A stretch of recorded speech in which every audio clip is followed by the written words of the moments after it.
Hello guys, good morning. Welcome back to other vlog. एक और नए दिन, एक और अच्छी नई शुरुआत।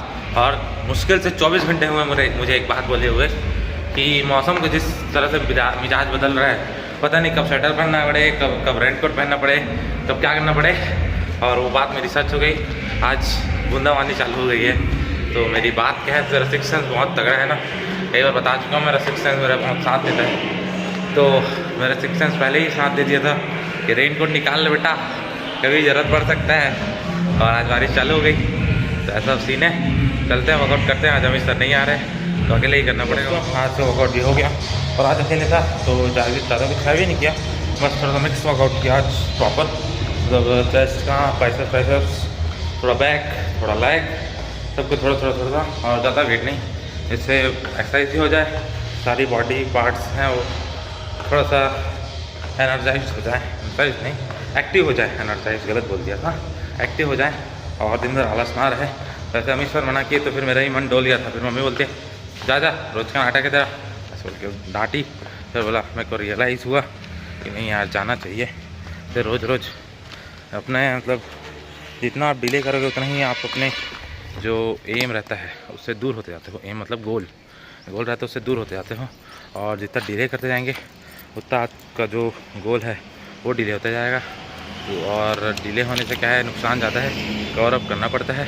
इसलिए रोज़ करो, भले थोड़ा करो, ज़्यादा करो, कंसिस्टेंसी नहीं बिगड़नी चाहिए। तो ये था आज का लाइफ लेसन कि कंसिस्टेंट रहो। ज़्यादा हार्ड नहीं, ज़्यादा स्लो नहीं, बस कंसिस्टेंट रहो और डेली थोड़ा थोड़ा तो करो एटलीस्ट, तो जिससे कंटिन्यू बने रहेगा, कंटिन्यूटी, और आप जल्दी जल्दी ग्रोथ कर पाएंगे। तो चलते हैं। हो गई है शाम, और मेहरबान कदरदान साहिबान, आज मैं आपके लिए एक बहुत ही अनोखी कलह पेश करने वाला हूँ, जो बहुत ही टेस्टी भी होती है। हाँ, मेरे लिए तो अनोखा है, मेरे कभी कभी खाने मिलता है। तो दोस्तों, आज मम्मी का पता नहीं क्या मन हुआ, और भगवान मेरे ऊपर बहुत मेहरबान है आज कि मुझे आज कुछ खाने के लिए मिलेगा। हाँ, सवेरे बोला तो रहे ना। हाँ, क्या बोल रहा था मैं? मुठिया नहीं खवा था मम्मी।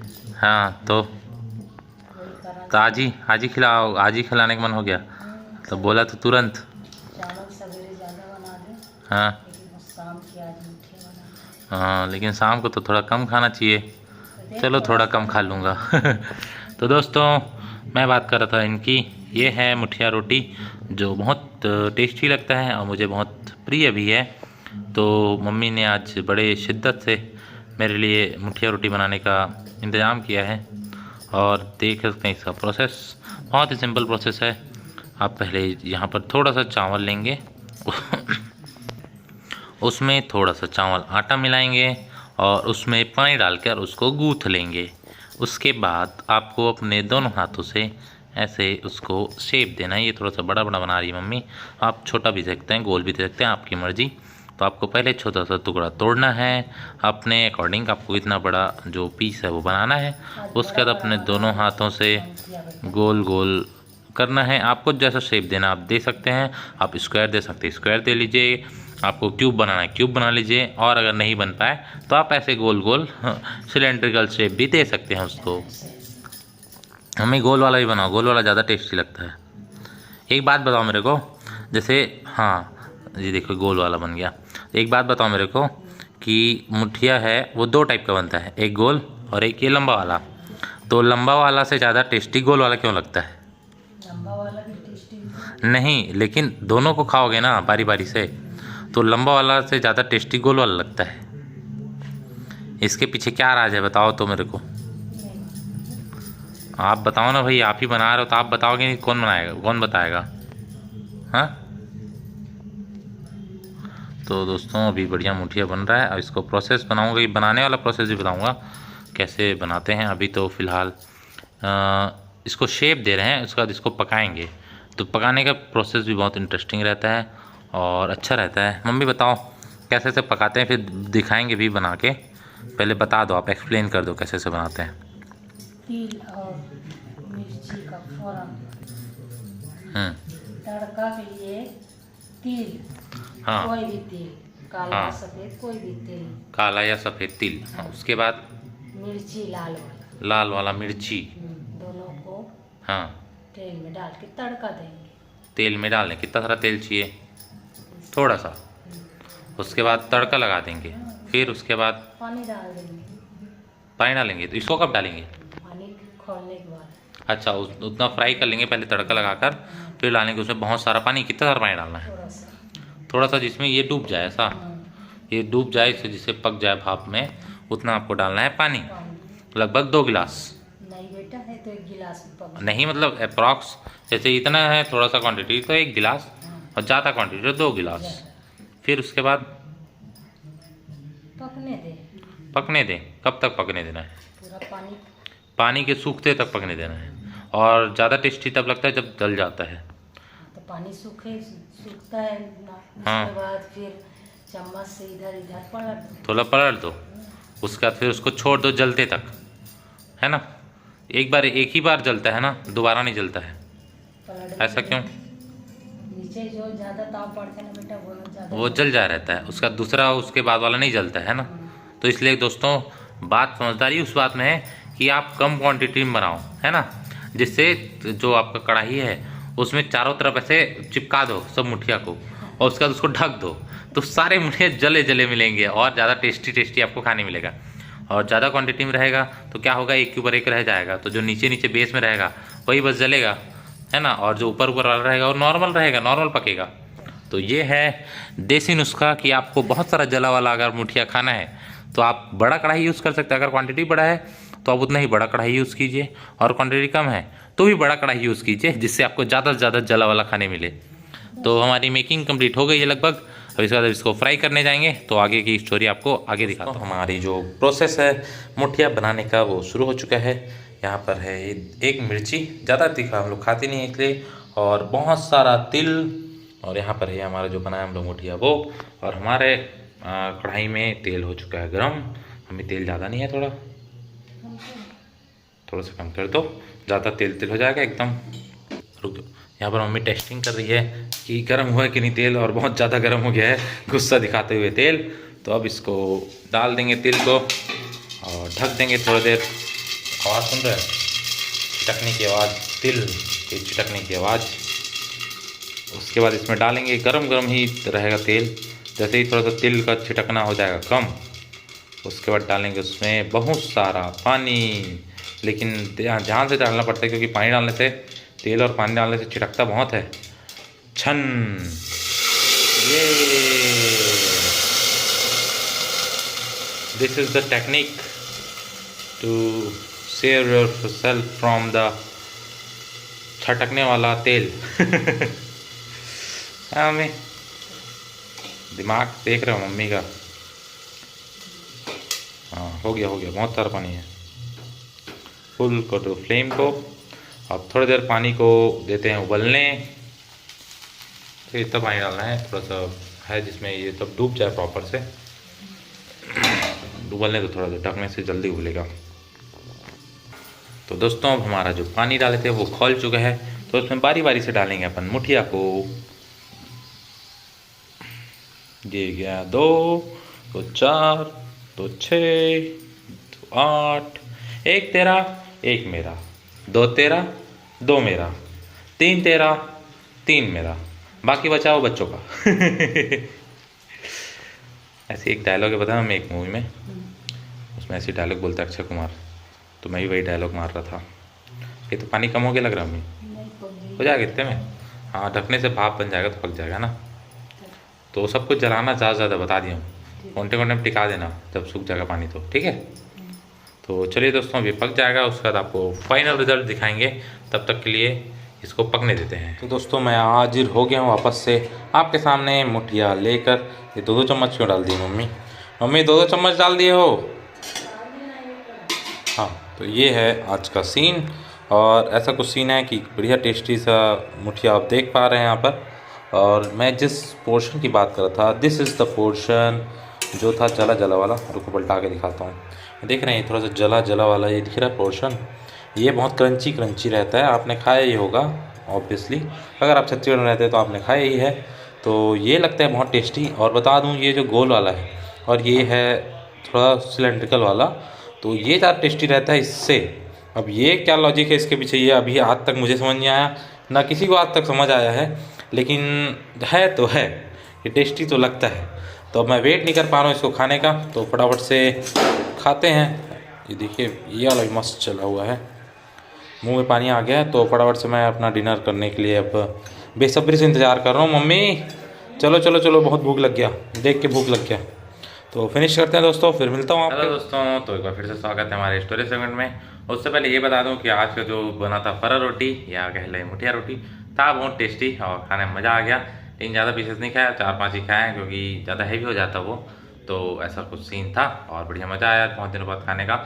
एक्चुअल में वो है तो ब्रेकफास्ट, लेकिन मेरी मम्मी का थोड़ा सा अलग ही चलता है, तो उन्होंने सोचा आज डिनर भी बना दूँ और डिनर भी बना दी। तो खाने से मतलब कभी बने ऐसा कुछ था, इसलिए ज़्यादा सारा नहीं खाया, नहीं तो हैवी हो जाता ना। और उम्मीद करता हूँ आपको अच्छे से रेसिपी समझ आई होगी, अगर जिन लोग पहली बार बनाना चाह रहे हैं या जिनको पहली बार ये देखा होगा। वैसे छत्तीसगढ़ में तो लोग सब कुछ जानते ही हैं, आए दिन मतलब बचपन से खाते आते हैं, सबकी मम्मियों को बनाना आता ही है, तो ऐसा कुछ ज़्यादा स्पेशल था नहीं। लेकिन फिर भी अगर आपको अच्छा लगा हो तो लाइक ज़रूर करें। अब बढ़ते हैं हमारे स्टोरी सेगमेंट की ओर। तो आज की स्टोरी बहुत इंटरेस्टिंग है और एक मज़ेदार स्टोरी, मतलब हार ना मानने वाली स्टोरी है। तो चलिए दोस्तों, आज की स्टोरी कुछ ऐसी है कि ये हमें सिखाती है कि कभी हार नहीं माननी चाहिए, हमेशा कोशिश करते रहना चाहिए और एक न एक दिन हम अपने जो भी लक्ष्य होते हैं उसमें सफल ज़रूर होते हैं, या हमें एक न एक दिन कामयाबी ज़रूर मिलती है। चाहे हम कोई मुसीबत में फंस गए हों, कोई परेशानी में फंस गए हों, तो उसके बाद हमारे यकीनन हमारे सामने एक अच्छा टाइम भी आएगा हमारे लिए। तो आप हार नहीं मानना है, बस यही इस कहानी से मैं आपको सिखाना चाहता हूँ। तो एक बार की बात है, एक बड़ी सी शिप थी जो समुद्र में चल रही थी, लेकिन कुछ अनफॉर्चुनेटली ऐसा हो गया कि वो शिप डूब गई और बहुत मतलब अंदर था समुद्र के, तो बहुत कम लोग ही उसमें सर्वाइव कर पा रहे थे। और जैसे जैसे वो डूबते गया तो फिर सारे लोग डूब गए। लेकिन एक बंदा था, एक लड़का था जो बहुत किस्मत वाला था कह सकते हैं, या उसने एटलीस्ट कोशिश की। वो किसी भी तरीके से एक जो लकड़ी था उसको पकड़ कर तैरते तैरते एक टापू तक पहुंच गया। और पहले तो उसको ज़मीन देखकर खुशी हुई कि मैं पहुंच गया हूँ कहीं पर, लेकिन जब अंदर गया तो उसे पता चला कि वो एक वीरान टापू में फंस गया है। तो फिर बहुत निराश हुआ और भगवान को बहुत कोसा कि भगवान मेरे साथ ही ऐसा क्यों हुआ, और मैं अगर जान मेरे को बचाना ही था तो मैं सही जगह जाता, या जहाँ इंसान लोग रहते हैं वहाँ जाता, तो एटलीस्ट मेरे पास कोई होप रहता। यहाँ मैं अकेले फंस गया हूँ तो मैं क्या ही करूँगा। लेकिन फिर भी उसने क्या किया, पहले तो भगवान को बहुत कोसा और 2-3 दिनों तक बैठा रहा समुद्र के किनारे ही कि काश कोई मुझे बचाने आ जाएगा। लेकिन उसके पास ना कुछ सिग्नल देने के लिए कुछ कम्युनिकेशन डिवाइस था, ना कुछ भी था, तो कैसे ही करता कांटेक्ट। फिर 2-3 दिन जब बैठा रहा और भूख से उसकी हालत ख़राब हो गई और उसको अपने सर्वाइवल के लिए बहुत लड़ना पड़ा, तो फिर उसने डिसाइड किया कि मैं जंगल जाऊँगा और वहाँ से अपने लिए कुछ खाने वाने का चीज़ें इकट्ठा करूँगा, फल वल होंगे जो भी, और एक अपने लिए छोटा सा घर बनाऊंगा। घर मतलब लकड़ी वकड़ी काट के थोड़ा सा झोपड़ी जैसा भी, जिसमें वो रह सके, एटलीस्ट बरसात से ठंड से अपने आप को बचा सके। तो जाता है जंगल में और अपने लिए फल और सब्जियां जो भी वहाँ पर मिलती है खाने लायक उसको ले आता है, और साथ में कुछ लकड़ियों को जमा करके वो अपने रहने लायक छोटा सा झोपड़ी बना लेता है। और फिर ऐसा बहुत दिनों तक चलता है, तो उसको कोई उम्मीद नहीं दिखती, वो अपनी पूरी उम्मीद हार जा रहता है। लेकिन जैसे जैसे अपना दिन बिताते रहता है, भगवान को रोज़ खोजते रहता है। फिर एक दिन क्या होता है, वो जब जंगल जा रहता है लकड़ी लाने के लिए, अपने लिए कुछ सामान लाने के लिए खाने पीने का, तब अचानक से बहुत तेज आंधी तूफान उठता है और एकदम ज़ोर से बिजली कड़कती है। और बिजली कड़कती है और कहीं पर से उससे धुआं उठना दिखना चालू हो जाता है। तो जिस तरफ जो बिजली गिरी थी उसको समझ आ गया था कि वो मेरे घर के आसपास ही गिरा है। तो फिर वो सब चीज़ छोड़ छाड़ के दौड़ते दौड़ते अपने घर के पास जाता है और वहाँ जाकर देखता है कि उसका जो बिजली गिरी थी वो जस्ट उसके घर के ऊपर ही गिरी थी और उसका घर पूरा जलकर राख हो गया था, वहाँ से बहुत धुआं उठ रहा था। तो एक बार फिर से उसने भगवान को बहुत कोसा, अरे भगवान, एक तो यहाँ पर फंस गया हूँ मैं, ऊपर से एक इतने मेहनत से जैसे अपने रहने का इंतजाम किया था वो भी जला दिया, ऐसा मेरे साथ ही क्यों कर रहे हो, मेरे साथ ही क्यों ऐसा हो रहा है। तो अचानक से कुछ देर बाद उसको एक शिप की आवाज़ सुनाई दी, जो शिप का हॉर्न रहता है ना, जो बहुत दूर से सुनाई देता है। तो शिप का जो सायरन था वो सुनाई दिया। तो पहले तो वो थोड़ा आश्चर्यचकित हो गया, फिर थोड़ा खुश भी हुआ कि आसपास से कोई शिप गुजर रहा है तो हो सकता है मुझे बचा ले। तो दौड़ते दौड़ते किनारे तक गया, तो किनारे पर जाकर उसे दिखा कि एक शिप है जो उसकी तरफ आ रहा था। तो पहले तो बहुत खुश हुआ, लेकिन आश्चर्य हुआ कि इतने दिनों से जब उसे कोई ढूंढ नहीं पा रहा था तो आज कैसे ढूंढ लिया। फिर उसने शिप का आने का वेट किया और शिप वाले आए, उसको देख लिया, उसने बहुत चिल्लाया उल्लाया। तो तो पास में आए और उसको बचा लिया। जब वो शिप में चढ़ा तो फिर खुश तो था ही वो, लेकिन उसने पूछा शिप वालों से कि आपको कैसे पता चला कि मैं यहाँ फंस गया हूँ और आप मुझे बचाने कैसे आ गए। तो शिप वालों ने कहा हमें यहाँ पर धुआं उठता दिखा, तो हमें लगा कोई इंसान वहाँ फंसा होगा जिसने ये इशारा किया है, तो हम आपको यहाँ बचाने के लिए आ गए। तब फिर उस जो इंसान था, उस जो लड़का था, उसको ये रियलाइज़ हुआ कि जो होता है अच्छे के लिए होता है। मैं भगवान को इतने दिन से कोस रहा था और मैं पहले कोसा कि मेरे को यहाँ पर क्यों फंसा दिए, उसके बाद मैं इसलिए कोस रहा था कि मेरा घर जला दिए, लेकिन जो हुआ अच्छे के लिए हुआ। एटलीस्ट मेरी जान बच गई, कुछ दिन मैं यहाँ सेफ था। फिर जब बिजली गिरी तो उससे धुआं उठा और मैं बच गया और मैं अपने घर वापस जा सकता हूँ। तो दोस्तों, इस कहानी से हमें क्या सीख मिलती है? हम जितना भी बुरा टाइम आ जाए, जितनी भी परेशानियाँ दुख आ जाए लाइफ में, हमें कभी हार नहीं माननी चाहिए, अपनी कोशिश करते रहना चाहिए, आगे बढ़ते रहना चाहिए लाइफ में। यकीनन कुछ टाइम बाद अच्छा टाइम आता ही है और वो सबकी लाइफ के लिए अप्लाई होता है। चाहे आप कितनी परेशानियों में फंसे हो, एक टाइम के बाद आपकी लाइफ में अच्छा टाइम जरूर आएगा। आप अपना मेहनत करते रहिए, आप जैसे कुछ जॉब की तैयारी कर रहे हैं उसके लगे रहिए, और जैसे भी लाइफ में जो भी सिचुएशंस है उसमें कभी हार मत मानिए, बस ये मेरा आपको कहना है। क्योंकि अगर आप गिव अप कर देंगे तो आप अपने बेस्ट जो कर सकते थे या जहाँ तक पहुँच सकते थे उससे पहले ही हार मान जाएंगे, तो आप वहाँ तक कभी पहुँच नहीं पाएंगे। और अगर आप हार नहीं मानते हैं तो यकीनन एक न एक दिन वहाँ ज़रूर पहुँच जाएंगे।